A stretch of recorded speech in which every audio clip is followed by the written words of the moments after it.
see what I see?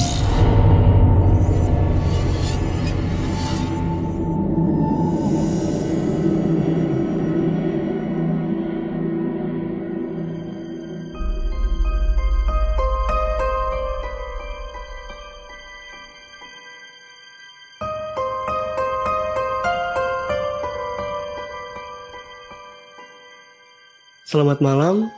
Sebelumnya, perkenalkan nama saya Chandra Erawan. Teman-teman saya biasa memanggil dengan sebutan Andra.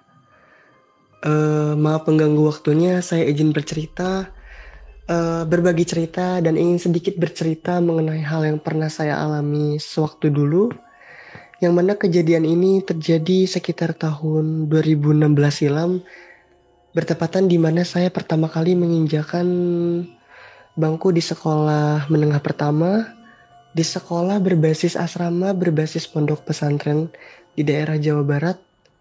Dan mungkin tidak bisa saya sebutkan nama daerahnya karena masih menjadi trauma terdalam bagi saya pribadi. Hal ini terjadi sekitar 8 bulan saya menginjakan kaki di sana. Dari awal saya juga memang seorang introvert. Saya jarang mau bergaul dengan teman, dengan kebanyakan santriwan dan santriwati lain. Jadi saya emang lebih suka menyendiri. Selain itu juga, saya juga sering mengalami bullying dari beberapa pengurus asrama tersebut juga.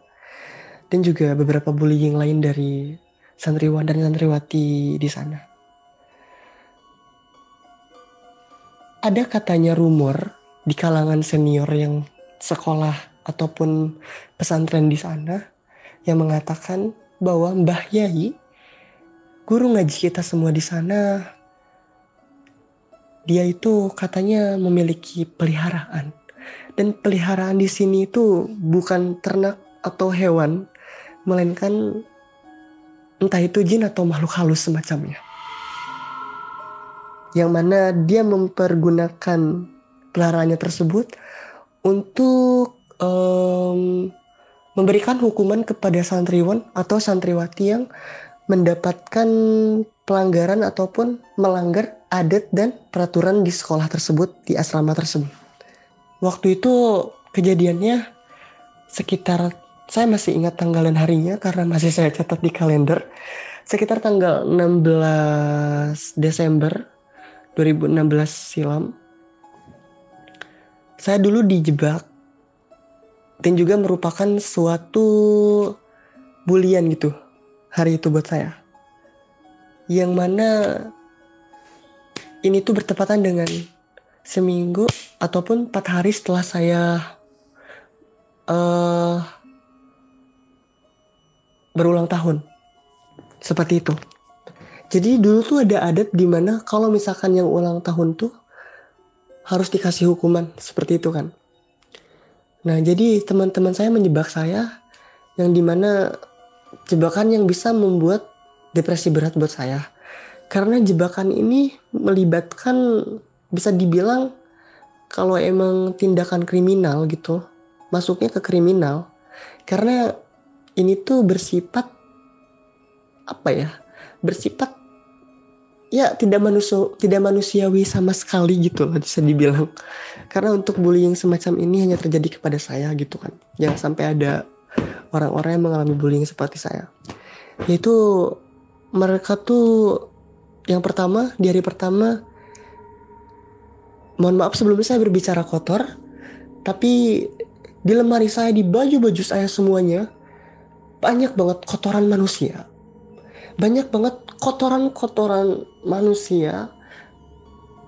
Pokoknya mulai ke baju saya, ke kitab-kitab saya, semuanya tuh benar-benar tidak masuk akal buat saya pribadi. Dan yang kedua, di mana di hari tersebut adalah hari mengaji di tempat asramanya Putri. Nah, di asrama Putri tersebut kebetulan ada satu anaknya Mbah Yai, perempuan, dan dia itu tinggal di asrama tersebut gitu. Nah, di mana kita tuh mengaji di sebelahan dengan asramanya dia gitu. Nah, yang paling membenak banget di pikiran saya ya, Bulian terhadap saya itu yaitu mereka tuh memasukkan dompet punya anaknya Mbah Yai tersebut ke tas saya gitu dan memfitnahnya. Saya dijebak dan dipitnah di sana. Yang dimana berarti ini melanggar hukum tindakan pesantren gitu. Dimana tidak boleh ada pencurian. Saya melanggar poin tersebut. Saya dijebak, saya diseret rame-rame, saya kayak diarak rame-rame gitu ke aula, dan saya di sana belum bisa menjelaskan apa-apa, belum bisa menjelaskan sesuatu karena saya pulas nangis-nangisnya di sana. Saya diarak, benar-benar diarak ke sana. Di sana, Mbah Yai marah-marah ke saya. Dia bilang, yang mencuri wajib dipotong tangannya. Saya merasa ini merupakan bulian semuanya buat saya. Entah dari Mbah Yainya, dari semua penduduk pesantren itu menjadi bulian buat saya. Kayak gitu. Karena saya dulu juga masih di bawah umur, masih sekitar umur, ya mungkin seumur anak SMP berapa ya, 13? Ya mungkin 13, 12, 3, 14-an mungkin ya, 13 gitu ya. Saya dulu nggak terlalu dikasih hukuman yang gimana-gimana. Cuman saya dikasih hukuman untuk apa namanya, mencari pakan hewan gitu. Pokoknya ada 3 hukuman. Yang pertama, saya tuh dihukum direndam di air yang penuh dengan kotoran manusia, di air pembuangan limbah gitu, direndam selama sekitar 2 jam. Itu merupakan tindakan yang menurut saya juga sangat tidak lazim dan sangat tidak layak banget di apa ya, masih digunakan di era modern seperti sekarang gitu kan. Yang kedua, hukumannya seperti biasa, seperti kebanyakan pesantren zaman sekarang, menulis satu satu satu apa ya, 30 juz Quran di dalam satu buku besar dan harus selesai 1 malam. Dan ini hukuman ketiganya bener-bener hukuman yang bisa dibilang pengalaman paling mencekam yang pernah saya alami, dan disinilah ceritanya bermulai. Hukuman ketiga yaitu mencari pakan hewan, mencari rumput untuk kerbau dan kambing sendirian ke hutan bambu di belakang pondok pesantren ini. Di jam 7 malam, saya mencari benar-benar 3 karung. Maaf, ada yang telepon. Tadi sampai hukuman yang dipakan itu ya. Nah, jadi ini menjadi hukuman yang paling mencekam dan cerita saya gitu di sini. Jadi saya tuh disuruh mencari rumput jam 8, jam 7 malaman untuk pakan hewannya tersebut gitu, pakan hewan Mbah Yai. Padahal apa ya namanya tuh, kalau orang Sunda bilang ngalah parab gitu ya Kak, kayak gitulah, seperti itu.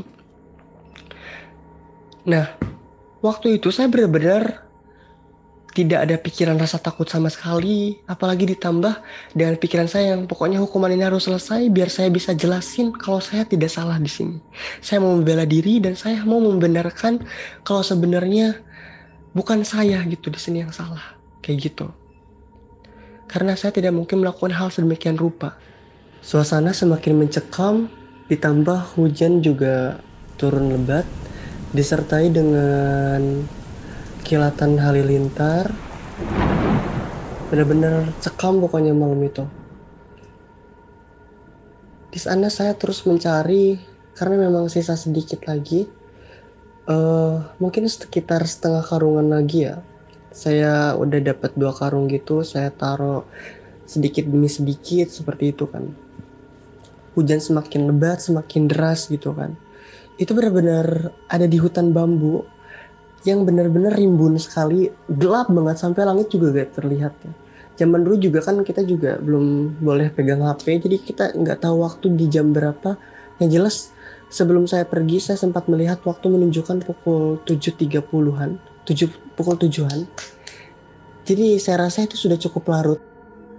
Dikarenakan emang hujan yang turun sangat deras, saya melihat ada gubuk gitu, gubuk kayu di tengah-tengahnya sih rimbunnya pepohonan bambu tersebut.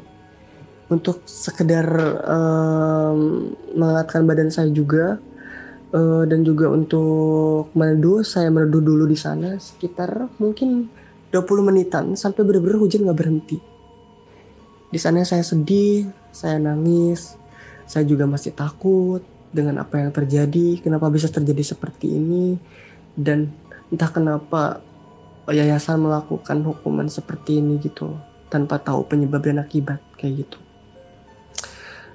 Di sana saya mendengar suara-suara aneh. Itu kan bener-bener ada di tengah-tengah ya. Jadi saya terus merhatiin ujung kiri, ujung kanan gitu kan.